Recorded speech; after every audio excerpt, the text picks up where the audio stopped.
মৌসুমের প্রথম ম্যাচে মাঠে নামার আগে বেশ ফুরফুরে মেজাজে ম্যানচেস্টার সিটি। গত সপ্তাহে ম্যানচেস্টার ইউনাইটেডকে হারিয়ে কমিউনিটি শিল্ড জিতে প্রস্তুতি সারে সিটিজেনরা। এবার তাদের প্রতিপক্ষ চেলসি।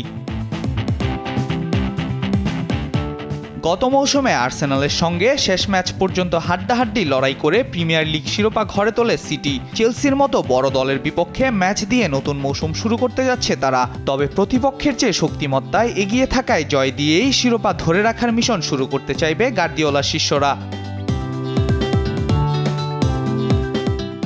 অন্যদিকে গত কয়েক মৌসুম ধরে বাজে সময় কাটাচ্ছে চেলসি। কোনো টুর্নামেন্টেই শিরোপার ধারের কাছে যেতে পারেননি তারা।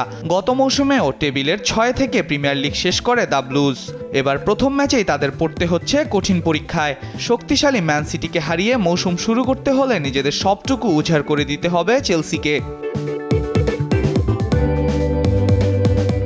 এদিকে লা লিগায় নিজেদের প্রথম ম্যাচে মায়োর্কার বিপক্ষে বেশ নির্বার হয়ে মাঠে নামবে রিয়াল মাদ্রিদ। সম্প্রতি আটালান্টাকে হারিয়ে উয়েফা সুপার কাপের ট্রফি ঘরে তুলেছে গ্যালাক্টিকোরা। এবারের দলবদলে ফরাসি তারকা কিলিয়ান এমবাপ্পেকে দলে ভিড়িয়ে আক্রমণ ভাগ আরও শক্তিশালী করেছে তারা। প্রতিপক্ষ তুলনামূলক দুর্বল হওয়ায় জয় দিয়ে নতুন মৌসুম শুরু করতে মরিয়া বর্তমান চ্যাম্পিয়নরা। আল মাহমুদ ফাহিম, স্পোর্টস ডেস্ক, দেশ টিভি।